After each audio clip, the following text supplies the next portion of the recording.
Grabe nagsagutan na si Mayor Baste Duterte ng Davao City, anak na dating Pangulong Duterte, at si Senador Christopher Bongo na isa rin sa pinakamalapit kay dating Pangulong Duterte. Ang sagutang ito ay lumalala dahil matapos akusahan nitong si Baste na hindi daw gumagalaw at wala daw sinasabi ang si Senador Go tungkol sa mga nangyayari ngayon at mga isyong pampolitika sa pagitan ng mga Marcos at saka ng mga Duterte. At nakikitang parang nagiging mas malapit pa sa kasalukuyang gobyerno si Senador Bongo. Yan ang paniniwala at tingin nitong si Mayor Baste Duterte, kaya kanyang binabanatan at hinahanapan at pinagsisisihan pa na kanila daw tinulungan. So hindi biro. Ngayon, ang sagot naman ni Senador Bongo, siya ay mas binibigyan niya ang paglilingkod sa bayan, pagtulong sa mga mahihirap na Pilipino kaysa sa mga politika. Para ang sinasabi ni Senador Bongo, ako gusto ko magtrabaho muna. Tulungan natin ang mahihirap na Pilipino.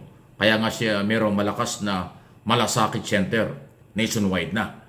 Pagbigay niya ng tulong sa mga mahihirap at hindi siya sumasali sa isyu ng politika sa pagitan ng mga Duterte at ng ating Pangulong Marcos ng ating administrasyon.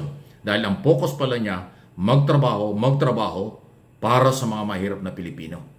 So parang gustong palabasin sa akin pong opinion dito, ang sinasabi ni Senador Bongo, ako nagtatrabaho, kayo, namumulitika kayo, o parang politika lang ang galaw. Ayun. So, kung inyong babasahin, magkalayo. Yung akusasyon ng magkabilang panig, magkaiba.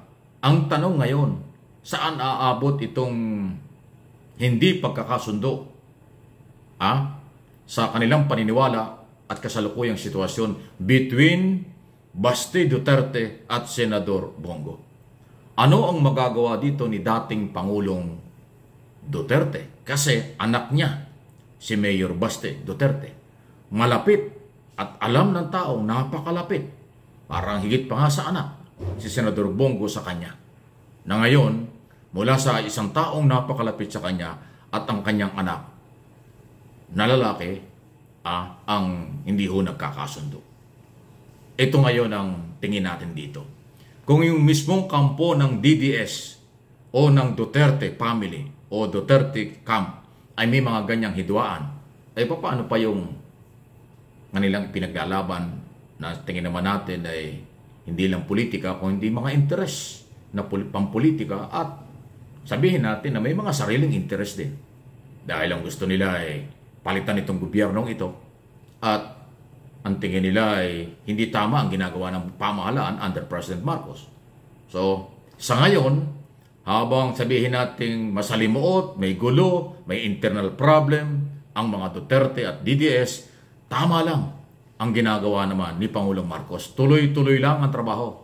Tuloy-tuloy ang mga dapat gawin na pagbibigay ng ayuda, pabahay program, pagbibigay ng title sa mga magsasaka para magkaroon ng lupa, sisikap na bumaba ang presyo ng bilihin tulad ng rice na ngayon ay nabibili na ang 29 pesos sa kadiwa ng Pangulo at iba pa. At ang focus ngayon ng gobyerno hindi lang ho sa mga problema ngayon, kung hindi pati itong masalimuot na issue ho dito sa West Philippine Sea na lumalala. So ang ganda sana kung yung lahat ng political party, lahat ng mga personalidad noon at ngayon sa politika, at lahat ng kinaukulan sa ating bayan nagkakaisa. Kasi ang business community, ang mamayang Pilipino, hindi naman problema ng ating gobyerno ngayon.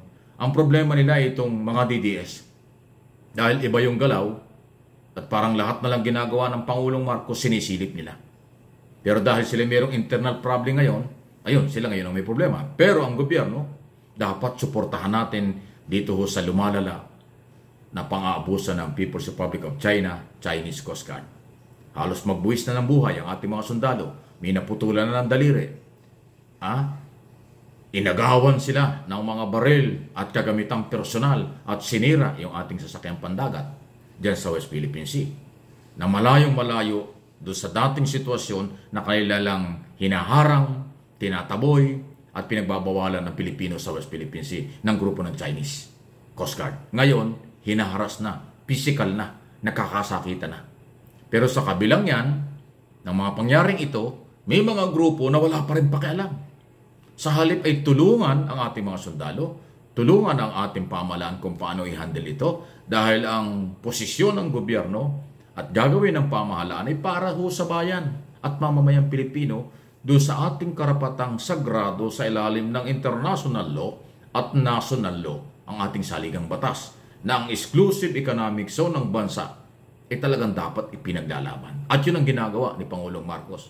Kahit buwis buhay na nga ang ating mga sundalo. Malakas ang kontrol ng ating mga sundalo kahit na physical na silang nasasaktan, hindi pa rin po lumalaban. Dahil ayaw nilang lumala. Dahil sa oras na lumaban o pumalag ang ating mga sundalo, lalala ang sitwasyon. Yan ang ayaw mangyari. Dahil malaki ang epekto sa seguridad at ekonomiya dito sa ASEAN at ang ating bansa. Hanggat maaari, pagtitiis, diplomasya, at kailangan lang ay palakasin natin na dapat lahat ng sektor, lalo na kayong mga DDS, lalo na kayong mga Duterte, dapat manindigan naman kayo. Puro politika at paninira lang ang naririnig sa inyo ng mamamayang Pilipino. Kaya nga nababawasan na kayo, kaya nga lumiliit kayo, kaya nga nagsasawa na sa inyong taong bayan. Hindi kayo tumutulong sa Marcos administration, paninira pa inyong ginagawa. Dito sa particular na insidente ng Monday na pisikal na naharas ang ating mga Philippine Navy, mga sundalo yan, dapat naman manindigan na kayo. Kung hindi kayo maninindigan at wala kayong pakaalam, patuloy na nabubuo, patuloy na lumalakas ang paniniwala ng taong bayang pabor kayo sa China. Yan ang implication niya. Pero kung kayo po ay magsasalita na kukunti na sa China, susuporta sa paglaban ng ating Philippine Military at saka Philippine Coast Guard, mararamdaman ng gobyerno at ng taong bayan at ng Chinese community na ang Pilipino ay nagkakaisa. Alam ba ninyo sa aking observation, pananaw at analysis opinion dito, kaya ganyang kalakas ang pangharas at loob na ang diskarte ng China kasi alam nilang may Pilipino na kumakampi sa kanila. May Pilipinong naniniwala sa kanila. May mga Pilipinong nakuha sila para galitin ang taong bayan o ma-recruit ang mga Pilipino na sumang-ayon sa ginagawa ng Chinese authorities. Di ba? Isang napakalaking insulto sa atin yan. Sa halip na ang mga Pilipino manindigan kahit na anong pwersa pa ng China, manindigan sa ating teritoryo. Pero hindi po Lutang na lutang na may mga grupo talagang pro-China. Lutang na lutang na may mga grupo talagang nakakabingi ang kailang katahimikan sa mararahas at patuloy na marahas na ginagawa ng Chinese Coast Guard at ng Chinese Philippine People's Liberation Army warship ng China dumadami sa West Philippine Sea. So ano po ang inyong masasabi diyan? Alam nyo kung ano mang nangyari kaya hindi na ako nagpakita ng video at iba pa. Akin lang binibigyan ng analysis at opinion, interpretation ang mga nangyayari sa loob at labas ng ating bansa at kasalukuyang nangyayari sa kung ano-anong sektor ang pinanggagalingan na parang hindi solido na tayo Pilipino. Sayang po, ipakita na natin panahon na, lalo sa ganyang isyo. Tulungan natin ang gobyerno at ang ating mga sundalo.